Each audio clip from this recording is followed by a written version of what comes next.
Hello and welcome back to The Hated and the Dead with Tom Lehman.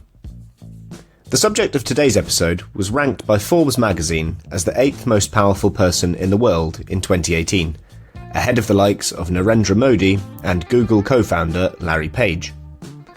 Mohammed bin Salman has been the Crown Prince of Saudi Arabia since 2017, meaning that he is next in line to become king after the death of his father, the current King Salman. In spite of this, Mohammed bin Salman, or MBS as he is often known, is the effective leader of Saudi Arabia already, and has centralised massive political power around himself. This has led to many unpleasant moments, such as the murder of royal court figure turned journalist Jamal Khashoggi in 2018. MBS is undoubtedly a ruthless leader and a dangerous person to get on the wrong side of. He is also proving to be an unstable partner for his ostensible allies, the US and the UK, and has personally overseen a hideous military intervention in Yemen. However, he has also presided over a series of social reforms that have lifted some of the most stifling religious restrictions on ordinary Saudis. Women are now allowed to drive, for instance, and cinemas and concert halls have reopened after decades of austere conservative decree.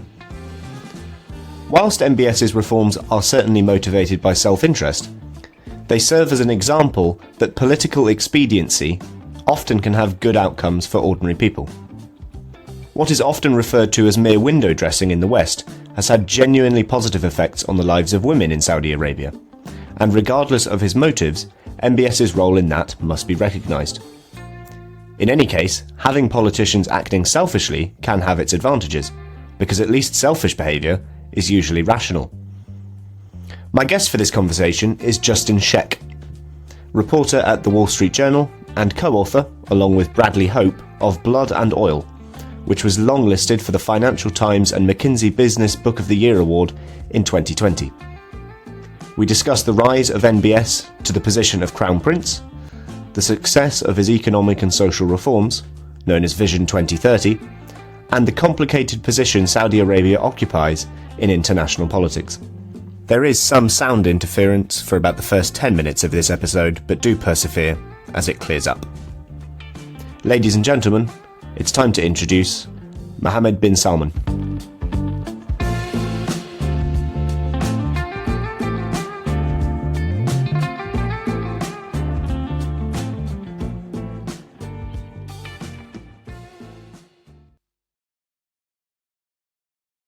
Hi Justin, how's it going? Hi there, thanks for having me. It's a pleasure. Justin, we're talking about Mohammed bin Salman today. He's the Crown Prince of Saudi Arabia, known as MBS to his friends and most of his enemies. MBS he's by far the youngest person I've studied on this podcast so far. He's only 36. He was born in 1986. Saudi Arabia is, of course, an absolute monarchy. It's ruled in autocratic fashion by the Saud family, of which MBS is a member. To the uninitiated, how does the House of Saud, how does this family work as a political unit? What sort of life was MBS born into in 1986? So it helps to give a little bit of history. So his family, the Al Saud family, has ruled the central part of Saudi Arabia on and off for a couple of hundred years. And after a time out of power, they retook power about a century ago, and from there expanded and conquered the rest of what is now Saudi Arabia and unified it as one kingdom. And the person who did that was Mohammed bin Salman's grandfather. So even though it was about a century ago, the grandfather had many wives and many dozens of sons, and one of those younger sons is the current king, King Salman, and that's Mohammed bin Salman's father. And the way the monarchy has worked since Abdulaziz united the kingdom is that the crown has passed from one son to the next son of the founder of the modern kingdom. So there's only been one generational passing down of the crown. That was from the founding king to one of his sons, and then it's gone from brother to brother. So now Mohammed bin Salman is in line to be the next generation. For the second time, it'll go down to a new generation when it goes to him, when his father dies. He's now the crown prince. And the family is a pretty interesting kind of political body. Power has historically gone from the current king, when he dies, to the next oldest brother, who the rest of the brothers deem competent to rule. So, if there was a brother who had mental health issues, or was a profligate spender, or tended toward political, conflict with the brothers, he would be excluded from the line of succession. But barring that, all the brothers would decide that, yes, this next oldest brother can get the crown, he would be the next king. Eventually that had to end, because there's not an everlasting string of brothers, and that's where conflict occurred.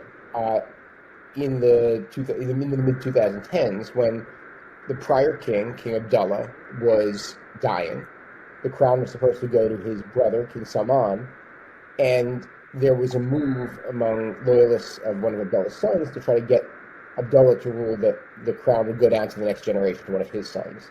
And so that created what had been a relatively rare opportunity for, or rare,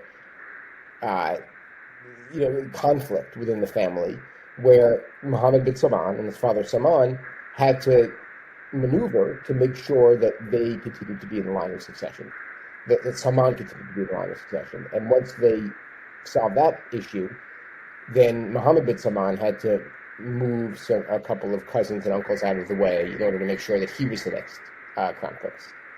So there hasn't really been a blueprint in this family for someone like him, just because the crown has not gone down to the next generation, but for the first time.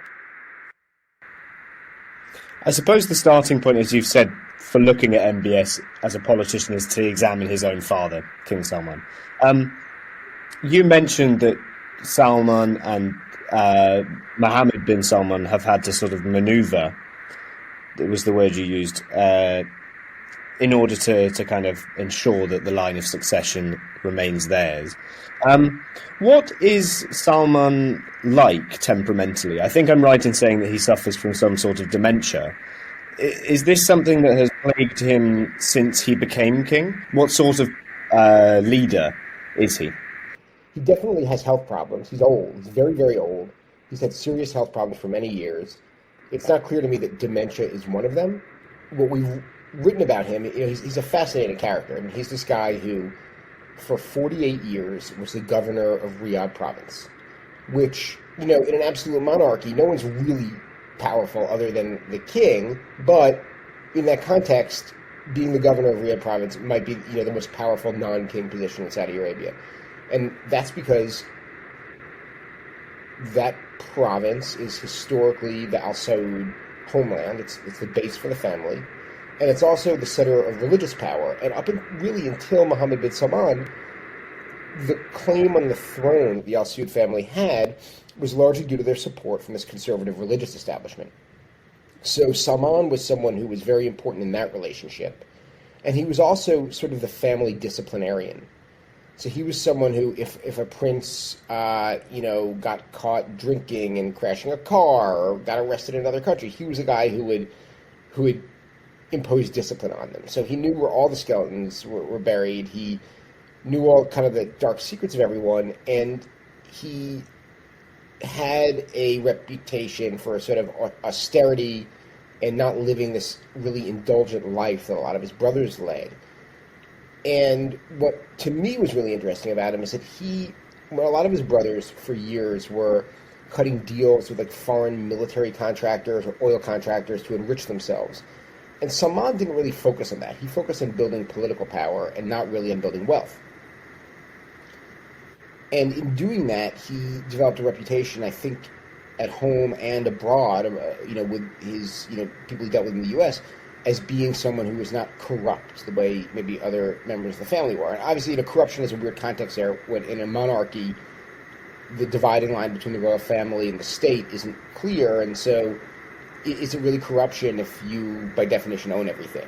So that's a tangent. So he had a reputation as not being particularly indulgent or corrupt, and being a pretty harsh ruler. He was known for slapping young princes with with his big ring if they were in trouble, and for imposing really harsh discipline. And he never thought he would be king. No, nobody thought he would be king, only because he had a number of older brothers who were very politically powerful, who were ahead of him in line for the throne, and just the math didn't look good for him. It looked like by the time he'd get a chance, he'd be in his 80s. And two subsequent crown princes ahead of him in line died of illnesses, and he ended up next in line for the throne. And sort of on his way there, his son, Mohammed, his youngest son, he had older sons who were very accomplished, but Mohammed was the one who he, saw as the next leader, realized that his father had some weaknesses. One of them was that he didn't have money. I mean, compared to me, and I assume to you, he had like gobs of money. But other princes who had built their own business empires had independent wealth, whereas Salman was basically dependent on whatever he got every year from whichever one of his brothers was king, which is fine because it was a huge amount of money. But what if the next king was a brother he didn't get along with? It made him, he lacked independence. So Muhammad, starting when he was quite young, built up a fortune for his father, built up a business fortune for his father, which helps with political power. It helps to have money, to spread money around. The other thing that we get at in the book is that Salman, like a lot of other princes, has had a lot of health problems. And it's, a lot of it is lifestyle related, eating rich food for many years, smoking, sitting around a lot, which, it's hard to not sit around a lot when it's, incredibly hot all day, every day. So, at some point, before he was king, Salman, like a lot of his brothers, had a number of surgical procedures and ended up with a prescription drug addiction. And Muhammad personally weaned him off the painkillers that he developed a dependence on, which helped him get back to, being the sort of the sharp and, sort of disciplinarian he had been. So you've got a guy who is a very kind of powerful figure, but has had weaknesses, both in terms of health and in terms of strategy, that his son has helped him compensate for. Something that's quite striking about MBS is that he's very young to be the crown prince. As I said at the beginning, this suggests that his position is quite unusual within Saudi history. Is this sort of kind of violent jostling for power something that happens kind of every time a king comes to the end of his reign? Or is this something novel in the sense that bin Salman, since he became crown prince, has tried to sort of consolidate or fundamentally re-engineer power structures around himself? Well, it's the first time it's happened in a long time, but it's not the first time there's been something like this. So the first son of Abdulaziz to become king, King Saud, was removed from the throne by his brothers. There was another king who was shot by a relative and killed. So there have been transitions in the past that have been rocky. But since then, for the last several decades, it's gone from brother to brother to brother pretty smoothly. This was different because it, in a way, it's a weird thing to say, but in a way, this was the first time that there was sort of a meritocratic passing down to the throne, in that with the prior king, King Abdullah, being ill, and Abdullah's sons and loyalists trying to get the crown to go down into his line, and Salman wanting to, maintain his line of succession, it created a situation where whoever was the best at political maneuvering could win. And there hadn't been anything resembling a sort of meritocracy within that family for many, many years. So it was new in that sense. And it's new in that, as you said, this has been what American diplomats call a gerontocracy for decades. It's a country ruled by old men. And you're not going from like an old man to a slightly younger man. You're going from a very, very old man to quite a young man. And I think it's unquestionable that Muhammad is the best person in his family at navigating his family politics and consolidating power within his family. It's not clear that he's particularly good at anything else. He might be. He might turn out to be great at governing or great at something or other. But, it's one of the disconnects of a monarchy is the qualities that allow you to gain power have nothing to do with the qualities that make you good at exerting that power. Let's talk about what bin Salman has done since he became Crown Prince in 2017 then. I suppose an important question to ask at this point is that it's often said that he is in complete political control of Saudi Arabia now, or is a kind of de facto leader. Do you think that's true? Do you think that he is kind of fully in control? Are there any other competitors for the crown at this point? It seems like he's in control. If there is a competitor, it will come in the form of like something catastrophic, like an assassination attempt or something. It's hard to imagine anyone successfully changing the line of succession or creating some kind of, change of opinion. I guess with his father to pass the crown down to someone else. And, the only real there's not really meaningful opposition within Saudi Arabia. There's this kind of loose, coalition of dissident types that includes the son of an imprisoned cleric and a former intelligence chief who fled to Canada, and this sort of kind of mishmash of people who are out there criticizing him, but they don't wield power within Saudi Arabia. And, Mohammed has been completely uncompromising when it comes to dealing with them. And, they each, the former intelligence chief is trying to get two of his adult children extricated from Saudi Arabia, and Mohammed won't let them leave. And, he won't budge an inch on that. He won't let them leave. And there's only so much that you can get by criticizing a monarch in the foreign media. It's not he's not particularly sensitive to his representation in foreign media. In a way, I guess that other threats to his leadership are more abstract things. Foreign wars, economic problems in Saudi Arabia, things like that. If you look at something like Saudi Vision 2030, this attempt to kind of reduce Saudi dependence on oil exports for its revenues alongside various social reforms. How successful do you think that's been so far? And if it does turn out to be a failure and Saudi Arabia remains deeply dependent on oil exports into the 20s and 30s, how serious a threat to his leadership prospects could that be? Well, that's sort of the big question. I think there social reforms are economic reforms, and the social reforms are the low-hanging fruit, and I think they've been tremendously successful in the sense that for most people who are under 50 years old, especially people living in cities, Saudi Arabia was a super restrictive, not very fun place to live compared to other large cities in other countries with similar wealth. You couldn't go to the cinema. You couldn't see live music. You couldn't get coffee with a female you weren't married or otherwise related to if you were a man. If you were a woman, you couldn't keep your face uncovered. Or you couldn't keep your body uncovered. There were, huge religious restrictions imposed that deeply affected every aspect of life. And he got rid of those. Yeah, for the most part, you can go to a concert, you can go to the cinema, you can go to a cafe with a member of the opposite sex. I mean, all of these basic things he made better for people, and it's hard to say there's any downside to that. And what he realized, and I think what I always say, this is to digress a little bit, but I think it's important.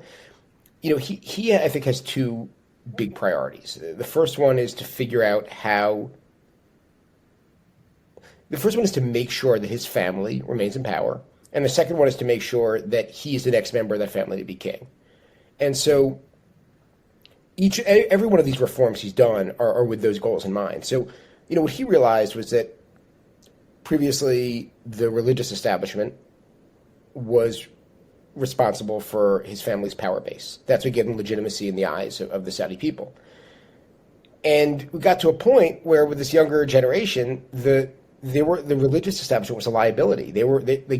Saudi Arabia has the highest smartphone penetration and highest social media usage of any country in the world. So you had millions and millions of young, over 50% of the country's under 30. You had millions and millions of young people sitting there looking at Instagram all day, watching their counterparts in other countries go on vacation and like in their own countries and have coffee together and stuff. And they were, sitting there, couldn't do anything.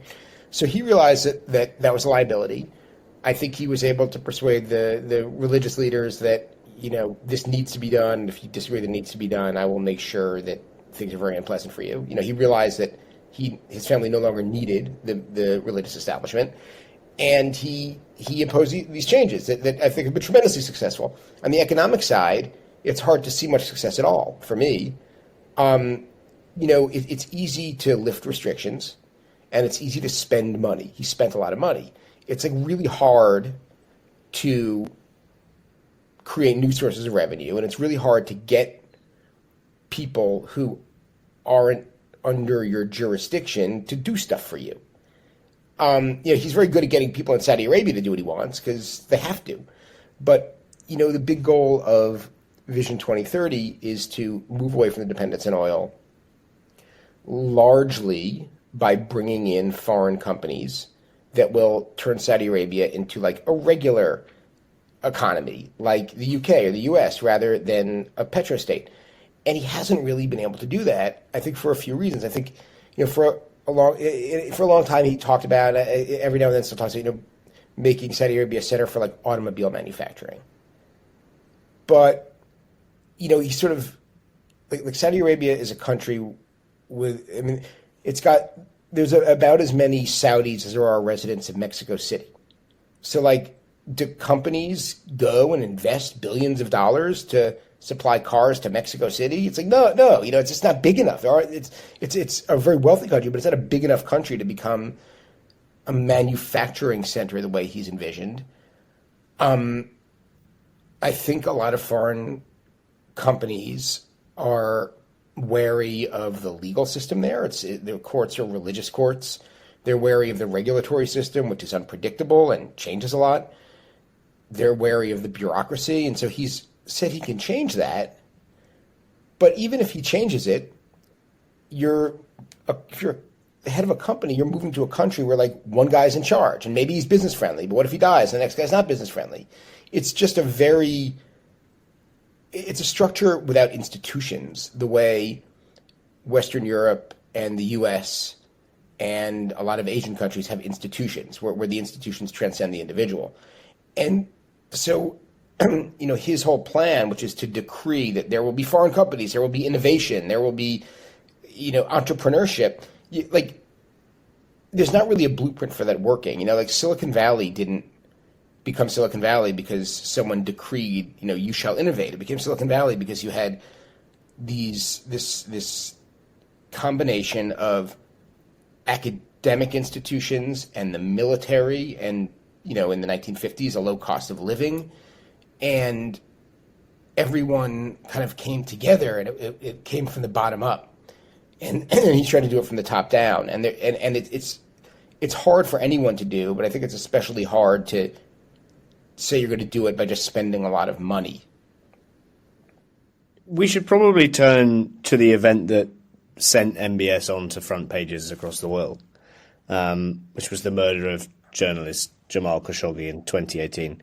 Can you explain what happened on the 2nd of October, 2018? Yeah. So for background, Khashoggi isn't a journalist the way we think of journalists. I don't think he's something much more interesting. He was this royal court creature who came from a family that had long been tied to the Al Saud family for a couple of generations, and he had worked for the Saudi head of intelligence. He'd worked for the government on and off in different capacities, writing things that were favorable to the government. He wrote what people who paid him wanted him to write.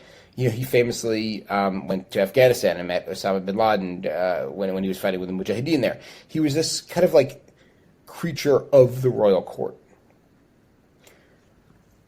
He ended up in the U.S. and kind of fell out with Mohammed bin Salman and started writing columns, opinion columns for the Washington Post, who were very critical of the Saudi government and very critical of Mohammed. And I think Prince Mohammed didn't see him as like, who's this journalist criticizing me? He saw him as like, my own subject, who I know personally, has turned on me. He's a traitor. And that was infuriating. So this is not a mitigating circumstance. This isn't to say that it makes anything okay or it's an excuse, but it's just different than saying he killed, some normal journalist who was writing critical stuff. So Jamal Khashoggi had been writing, very critical columns for the Washington Post. He went to Turkey, to the Saudi consulate in Istanbul to get a marriage license. He was getting married. And he never emerged from the consulate. He was, killed and dismembered while he was in there. And all of this is undisputed. And it's also undisputed that he was killed and dismembered by men who work directly for Mohammed bin Salman. That is also, undisputed. U.S. intelligence reports have said Mohammed probably ordered it. He said he didn't order it. And, these men did this on their own.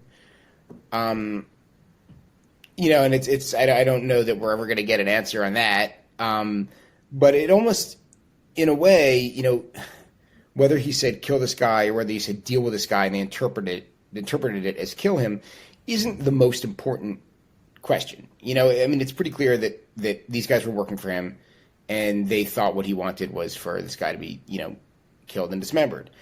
And so after that happened, there was this, the world was horrified and businesses, briefly pulled out of Saudi Arabia and there was sort of a cooling off of the enthusiasm for this new young ruler in the business and political communities in the West.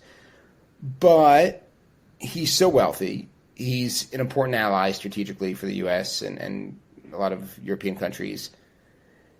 And, to be fair, I don't totally understand why you'd want to impose huge sanctions on someone for killing this one journalist, but kind of look away from the fact that he's, spent the past 7 years bombing civilians in Yemen. You know what I mean? So it's there's a little bit of, it's a headline grabber for good reason, but I think it put policymakers in the U.S. in this awkward position of saying it wasn't clear that. It would have been a little bit hypocritical to kind of sanction them over Khashoggi as well. So it's a complicated situation, and I think Mohammed really regrets it. Whether he's directly responsible or not for the death, he's told a number of people who Bradley, my co-author, and I talked to that it's the worst thing that's happened because it's made it so much harder for him to get what he wants internationally. And it's made him look like this cartoon villain when he's trying to say no, I'm not. I'm a person who's trying to make Saudi Arabia more of an international country. And it's allowed his opponents to paint him as sort of a caricature. If we turn to him on the international stage, Saudi Arabia is obviously a very important ally of the United States and of my country, the UK, as well. Saudi Arabia is also the home of Wahhabism, a very puritanical, intolerant brand of Islam. I think 15 of the 19 9/11 hijackers who were Wahhabi came from Saudi Arabia. It's clear that, from what you've said, that over time the Saudi monarchy and the government it leads have sort of lent into Wahhabism and Islamism in the way that it rules Saudi Arabia. If you look at their social policy, their traditional attitudes towards women, towards gay people. But to take a kind of realist view on all this, is it possible that the monarchy is actually preventing the emergence of an even more unpleasant leadership in Saudi Arabia? They're actually a dam, if you like, holding back a great deal of extremism. I don't want to sound like I'm sort of defending him or the government there. But could the House of Saud actually be better than some of the potential alternative Saudi governments, a sort of Al-Qaeda, ISIS-style government? It's a good question. And I think, Mohammed bin Salman would say absolutely it's better. And what he would point to and has pointed to a lot is the Iranian Revolution. And, I think one of the sort of to get to the answer to that question, you have to, go back to 1978, 79, where you have this religious revolution in Iran, and you also have these religious extremists in Saudi Arabia who storm the Grand Mosque in Mecca. And, Iran, the revolution was successful. That became a pseudo-theocracy, I guess. Whereas in Saudi, they, with the help of French special forces and a sort of horrible, explosion of violence in Islam's holiest site, they put down these would-be, revolutionaries who, were very, very extreme, very conservative religious guys. But the royal family, in the aftermath, came to the conclusion that the biggest threat to their rule were religious extremists. And the way to placate them would be to allow the Saudi religious establishment to have a deeper control over people's lives. And Saudi Arabia became a more conservative country after 1979. And that's when it closed cinemas and put a lot of the social restrictions in place Mohammed bin Salman is lifting. So, it's a good question to ask, but I think realistically, this is not Syria where you've got, it's just a very different dynamic. Like, it's hard to see something like ISIS coming into Saudi Arabia. I mean, the country's so wealthy. I think people are accustomed now to a standard of living that's like something other than what you would get in a state ruled by terrorists. But it's also a place that has only ever existed as a country under this monarchy, and there's never been an alternative government in the country we know as Saudi Arabia now. Prior to it being Saudi Arabia, it was basically a bunch of colonies controlled by the Ottoman Empire and others, or individual sort of pseudo states controlled by local rulers, and so it's sort of hard to imagine this country that was unified and created by the current royal family existing with some other kind of political structure. So I don't know. I don't know that they're keeping something worse at bay. I do think that, quite clearly, socially speaking, the country, Mohammed bin Salman has been, a huge force for making the place more pleasant for most people. But in terms of political freedom, it's less free than it's ever been, possibly, or it's certainly no more free politically than it ever was under the current ruling family. Even so, though, when you were talking about how Mohammed bin Salman probably feels freer from the conservative religious establishment than other previous kings or crown princes, it sounds like there might be a situation where a fairly secular, youthful group of people on the one hand is kind of going up against a conservative, older establishment on the other hand. That doesn't sound like a particularly stable society. Right. Yes, it's a good point. On the other hand, I think just if you look at the math, there's so many more of the younger people than there are of the older people because the population's grown a lot. Yeah. And the royal family has such a stranglehold on the economy and on the military that, even during the Arab Spring, there was very little happening in Saudi Arabia. They're very quick to put down any inkling of unrest. And, it doesn't get written about much, but in the Eastern Province, where there's, a significant Shia population, there's ongoing, on and off violence. People will demonstrate and it's put down right away. So there hasn't been the type of big social upheaval that you can see in a country that can really threaten a ruler. And I think part of that is just the wealth. There's so much oil money that there's not a lot of really desperate poverty to motivate people to, people. I don't know that people feel the desperation that it's driven a lot of other social movements in other countries. But Yeah, I know. I mean, if you look at it structurally, it doesn't seem terribly stable. You have someone who rules because his father and grandfather, or a king who rules because his father ruled before him, and people have zero say in their own governance. Like historically, that's not like a super like stable way to run a country. Well, no, look at mine. Yeah, no, but I mean, like your country is very. No, but mean, the UK is the model, right, for how to transition from an absolute monarchy without a revolution or without. I mean, there've been a couple revolutions, but it takes like 300 years, and you do it really slowly, and you end up with like these weird structures, like royal family that's incredibly wealthy, and nobody can figure. I don't know. I mean, I lived in London for a time, and I always really admired the UK for how it was able to make the transition, and also like the weird awkward structures that you have in place. I mean, the House of Lords always fascinated me. I wrote a bunch about the House of Lords. These guys who inherit it, but like to do that without like significant bloodshed internally, it's pretty great. It's a true like generational, like multi-generational accomplishment. how likely in reality do you think the US and the UK will be able to extricate themselves from this alliance with Saudi Arabia? Assuming, of course, that actually they want to. Yeah, I don't think they want to. Because it's always good to have more allies. But the question is like, and on paper, there aren't necessarily reasons to not be allies. But part of one of the big problems there has been the shifting political sands in the U.S., where you've got the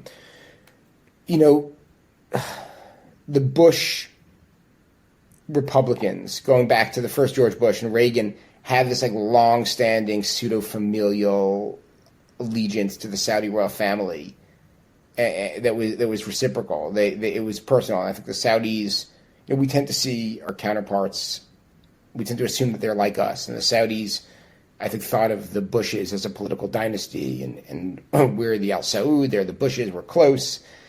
And, it was kind of a rude awakening when you end up with Obama as president, and Obama saw the region as a place where our allies needed to be kind of kept in check, and our enemies could maybe be brought a little bit closer, and there could be stability based on like mutual interests of not, having violence. And so you get the Iran nuclear deal, you get pressure on Saudi Arabia to make social reforms, which, Mohammed bin Salman loathed. He hated being lectured by Hillary Clinton on freedom for women. And so he really detested Obama. He really did not like Obama. He felt like Obama betrayed this generations-long alliance between Saudi Arabia and the U.S. And for him, it was personal. I think for the U.S., you ended up, as Trump came in, you ended up with this like shifting worldview where the Obama people wanted to kind of, keep a balance where we bring Iran a little bit closer, we maybe keep Saudi Arabia at a little bit more of a distance, we try to get everyone to be on their best behavior. And the Trump administration's view was there are good guys and bad guys. The good guys are Israel and Saudi Arabia and the UAE, and the bad guys are Qatar and Iran and maybe Turkey. And we're ultimately going to end up with a conflict between the good guys and the bad guys, so let's embrace the good guys and go after the bad guys. And then you have this shift when Biden wins. It's a lot of the same people who he was dealing with in the Obama administration. So, and so I think it's been hard for the U.S. alliance to have any consistency when you have people with completely different approaches to foreign policy who are in there. And so I think that's, if you're Mohammed, I think it like makes it legitimately difficult to maintain things, but also he doesn't respect the current administration. He doesn't agree with their approach, and he's shown recently with his unwillingness to pump more oil that he's willing to kind of like make things difficult for America, which isn't like really acting like an ally. I mean, the U.S. is still selling him weapons and do all this stuff. So it's kind of a weird alliance where you've got this guy, undermining the U.S. and not helping out with stuff, and seemingly still talking to Putin and everything. So it's a weird thing, and I think his calculus, Mohammed's, is that the U.S. needs the relationship, the alliance will stay, and so he can kind of be a kind of do what he wants and kind of stick it to the Biden administration, which is a little bit awkward. I think the UK alliance is a little probably less heated right now, and maybe there's a little bit less tension. There's been less reason for tension recently. Just to bring this to a close then, Justin, I wanted to ask about the experience of writing this book after the death of Jamal Khashoggi. You're a journalist. You've written a book that is not exactly complimentary. It's not exactly a hagiographic account of Mohammed bin Salman. When you look at what happened to Khashoggi, how does it make you feel? It must have hit home a bit. I mean, you never want anyone to get dismembered, but I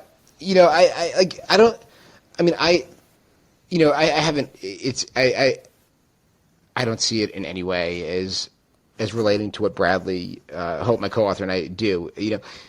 I think the Khashoggi thing, he was of the royal court. He was seen as a traitor, and he was a subject who had gone wrong. He was, I think Mohammed said, "This is my guy. How could he be doing this?"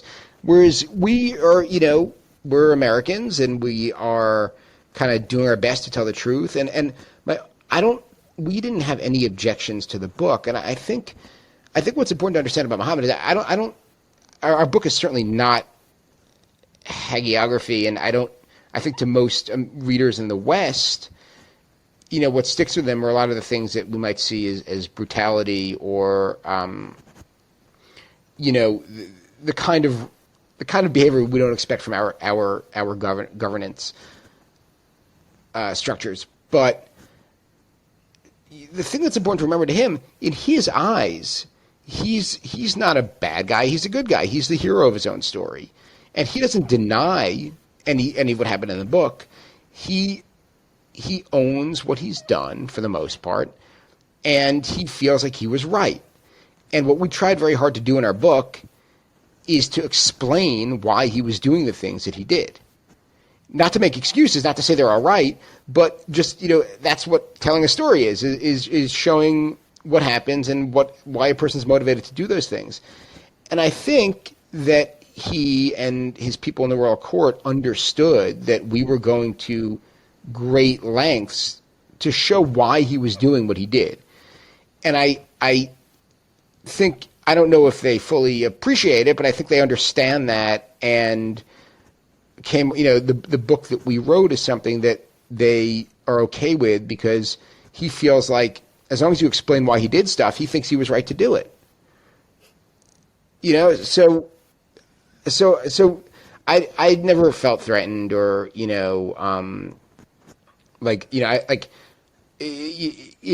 never felt like a dangerous assignment to me, other than being in Riyadh and driving. The roads are people.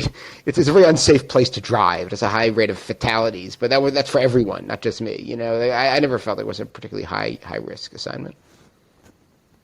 Justin, thank you very much. That was great. Thank you. Yeah. Where can people find the book?